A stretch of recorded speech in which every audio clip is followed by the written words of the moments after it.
Alright guys, so we're back for game 2 of my ADV Cup round 2 set versus Mr. Luigi, and as usual we're gonna get right into it. So let's go. So I lead off with my Skarmory yet again. He leads off with Flygon, so you know that's a free spike as he switches out into his own Skarmory looking to get his own spike. So you know I'm a kind guy, so I decide why not. Let's both trade spikes. I won't fight you, bro. I'm all about equality, bro. So we ended up getting 3 spikes, and I ended up getting the Whirlwind off first because I started spiking first, and my Whirlwind shows that he has a Suicune. Went for the Toxic, he reads that and goes back into his Skarmory. He gets the Whirlwind off first this time, showing my Salamence. And now I predicted his Toxic by going to my Gengar. So I'm guessing maybe by now he's probably thinking it's the same squad. I'm not sure. But yeah, I wouldn't be surprised if, you know, he started making some aggressive reads. So yeah, it is the same squad. Let me just confirm that. So he has a Jolteon yet again. So you know the game plan, as I'm saying here. We're gonna pressure that beach ASAP and hammer away. So you know the routine: Toxic, hidden power, die, beach. So yeah, I mean he allows it. So I mean, what can I expect, or what more can I expect? It's the same way that, I mean, it was more prolonged last game, but it was the same thing that it came down to. So yeah, Jolteon dies, and he shows a Tyranitar yet again. So okay, it's different here because right away I'm seeing no leftovers. So one of two things, like it could have been a Dragon Dance, Lumberry, Lychee Berry, some kind of berry Tyranitar, or it could have been a Choice Banded Tyranitar, or you know, some other hipster funky sets. But of all those sets, the most dangerous to my squad would have been a Dragon Dancing, say Salakberry Tyranitar. So given that knowledge, like, I couldn't allow it to get out of hand, and I have my Jolteon in. There was no other, like, I have no quote unquote safe switches into a set like that, so I had to pressure my Jolteon, hence why I go for the Thunderbolt here. And yeah, because after a Dragon Dance, Tyranitar never outspeeds Jolteon. So if I'm allowed to get the Thunderbolt as he Dragon Dances, then that would be a wrap for the Tyranitar. Although, to be fair, 39% is a bit much for most Dragon Dance Tyranitars, because they're usually pretty bulky, you know. So yeah, but then here we see that he uses Pursuit, so I'm like, interesting. Pursuit, no leftovers Tyranitar, and then we come to find out he has Lumberry. So I'm guessing that's supposed to be the perfect Gengar counter, but it didn't quite work out as well as my friend Luigi intended, because in comes Gengar to kill its counter. Like, where they do that at, bruh? So yeah, I'm back on track. I went for the Bit Break. He counters by switching into his own Gengar, and right away I'm guessing, I mean, not right away, I mean by now I'm guessing he knows it's the same team, so he's making aggressive plays, like switching in his Gengar into my Gengar, which is kind of wild. So here I switch in my Gengar to eat the Toxic, because as I said, new age Skarmory in this advanced metagame, they don't run attacks, no attacking moves, so Gengar is pretty much a free switch always, especially given that it has Levitate and it's not affected by hazards. So yeah, he keeps the Whirlwind spam up for a minute, because you know, he's getting favorable rolls and can't really do much about it, which is fine. But I do what I can. Like here, I'm using Registeel to attack with hidden power to mitigate lefties while I'm in, you know, making hail while the sun shines, you know. So in comes Gengar. Cool. So he protects to get some leftovers. He should switch here because Fire Punch will be doing a good amount, but he decides to stay in and continues to Whirlwind spam. I mean, Whirlwind spam. It's a fair play because of the 5 mons that I have left, only 2 can really hurt the Skarmory.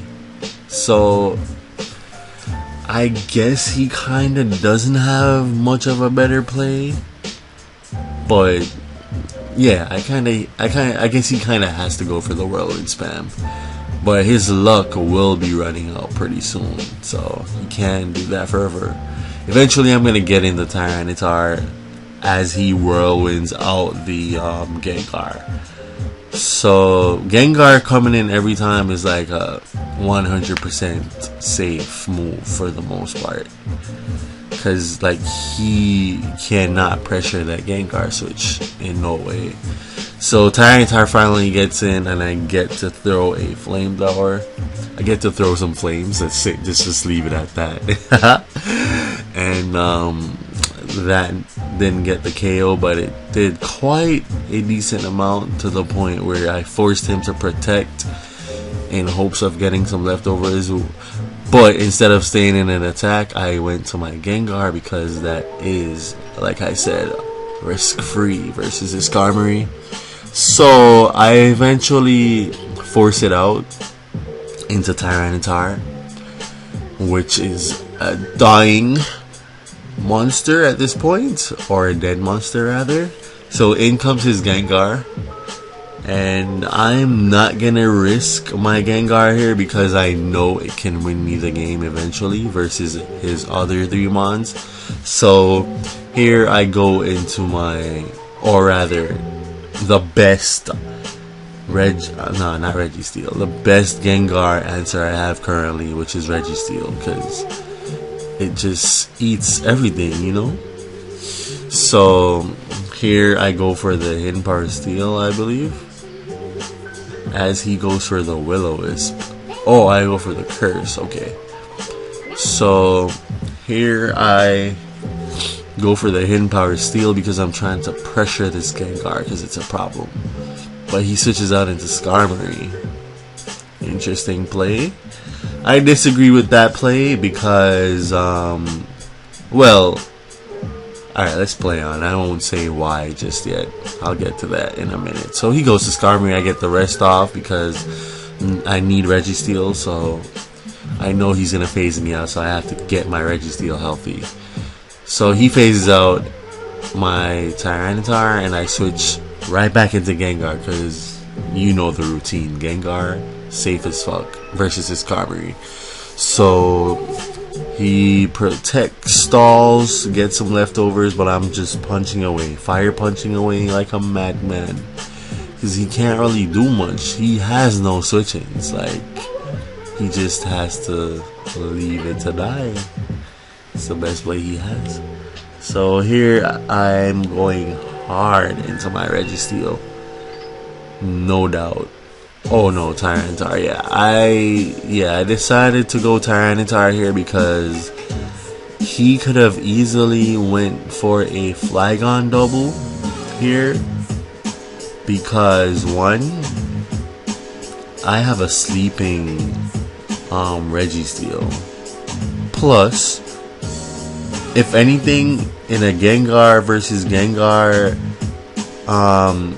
standoff, I'm gonna go for the Thunderbolt, aka my strongest move. So he could have easily went for the Flygon switch there and then doubled into like his Suicune, I guess, to get the advantage by getting some chip damage on my Gengar, and then later on he could bring in his own Gengar to like have a better shot at winning the 1 versus 1, you know what I mean? But Yeah, because I think Gengar was his best bet to win the game. But I don't think he played as optimally as he could, in my opinion. But in the event that he had went for the play that I just mentioned, like, I would have kind of fell in a safe zone, or I wouldn't have like been on the back foot from that play, because as I said, I went the safe route by sacking my Tyranitar. So if he had went Flygon here, I would have just like sacked my T-Tar and then go into Gengar, and then it would have been trouble for him. So I guess he made the right play in hindsight. So yeah, anyways, so I bring my Registeel here, burn another Sleep turn as he switches out his Gengar into Suicune. And I believe he Calm Minds here, yeah? And I wake up and go for the Curse. So this is an interesting scenario, because like, if I remember correctly, I EV'd my Registeel to 1 versus 1 a Calm Mind in Suicune. So yeah, I was feeling pretty comfy here. But yeah, I was feeling pretty comfy with this matchup, because +1 is doing 30%, so I can live with that. He did 33 here, and I did 24. So here I was like, what do I want to do here? Do I want to Earthquake? I mean, not Earthquake. The play here would have been HP Steel, just in case he wanted to go to Flygon if I was attacking. Or do I want to rest? So I was like, he is probably gonna Calm Mind predicting my rest, but either way, it is the best play I have, because I need Registeel healthy for Gengar no matter what. Okay, so my end game here is looking to be Dragon Dancing up with my Salamence on his Flygon. So somehow I had to work that into my game plan and set it up such that I can make that happen. So the first condition that has to be met was I have to have a Gengar switch in. So Registeel was the only Gengar switch in I have remaining on my team.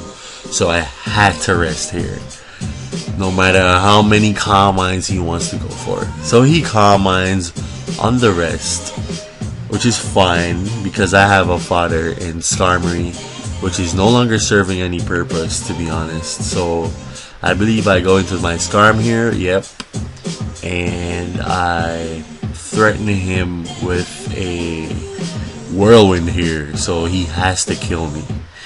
So I protect here for some reason. I guess just to scout, because you never know. He could be crazy and go for a random ass switch. But anyway, so he ends up killing me with Surf, and here I get to go into my Gengar to finish him off with Thunderbolt. So I pick him off here with Thunderbolt. Oh, with Brick Break. Oh yeah, I forgot I don't have Thunderbolt on this Gengar. Yeah, right. So yeah, I pick him off with Brick Break, and he goes into his Gengar, fires off a Thunderbolt, and I fire off a Ice Punch, going for the potential Flygon switch. I mean, that should never be a play, but you never know. But the main reason why I went for Ice Punch here was for the possible freeze, and then you never know if he's going into Flygon. But most importantly, to get that chip damage. So I get the chip off, and then I go into my Registeel here, right? Okay, so I know he has Will-O-Wisp. I know he has Thunderbolt. Right? So chances are it's the Will-O-Wisp, Thunderbolt, Ice Punch, Taunt set, right? So with that in mind, I'm like, okay, I'm just gonna play it such that if he does get to Will-O-Wisp me on the turn that I wake, I just need to attack him regardless, such that I'll be able to take him out. Either take him out before I die to burn plus taunt, and or I allow him to, or I somehow force him to switch into Flygon and kill me with Earthquake. So I'm still fast asleep. Here I was just gonna rest loop until he switches into Flygon, but I believe on my waking turn he goes for the taunt here. Yes, he goes for the taunt, and I went for the hidden power steal, predicting that at the moment. But I guess in hindsight, no, rest was never the better play there. The game plan here was to get Gengar down to 0 as fast as possible. So I went for the HP steal there as he goes for the burn, and I still fire off my HP steal. I got a crit there, so I got kinda lucky, but I don't think that mattered much, honestly, because if it's doing 30 as regular damage, with burn it's gonna do like 15. So if I didn't crit there, right, he would have been at around 24, right? And I would be able to finish him off with hidden power steal before he could kill me. So he goes into Flygon here, which I think is a misplay, because of course this is just allowing me to get a free switch into my Salamence and just finish the game after a Dragonite. What I think he should have done was fish for a crit with his Gengar and leave Flygon in the back, you know, to like possibly hacks its way through. Because if Gengar doesn't finish off my Registeel, Flygon will, and then actually no, I have my Gengar in the back. What am I saying? Yeah, I forgot I had my Gengar in the back. So yeah, Flygon had no business doing anything. So I guess I could see the reasoning behind him saving Gengar, but it was over regardless because Dragonite Salamence. But I guess he had to pray that it wasn't Dragonite Salamence, because I didn't really show Dragonite's last game, did I? So yeah, I'm just gonna Dragonite here and clean up. So I get the Dragonites off, and as he goes to Gengar, and then I just finish the damn game, bro. Hidden power bird to victory, like a true warrior, and GG it is. It was a pretty good set. So it turns out it was a choice banded Flygon. So that could have been pretty dangerous, actually. But yeah, good thing we avoided that in the early and mid game. But yeah, so it was a fun set. I was quite impressed for the most part with the way I played it. And I'm really proud of this squad because, you know, I put a lot of testing and time and calcs into it. So it's really pleasing to see it performing well at a high level. But it still could do with some tweaking. But for now, like, sometimes I tweak my Gengar set based on my opponent or based on metagame trends, quote unquote. So like, yeah, but yeah, overall I love this squad, and I enjoy this set, and I'm thankful for you guys that also tune in to watch these review series of mine. I really appreciate it. There's more to come, of course, so you guys do stay tuned for more from your boy Georgie. But for now, peace out, friends.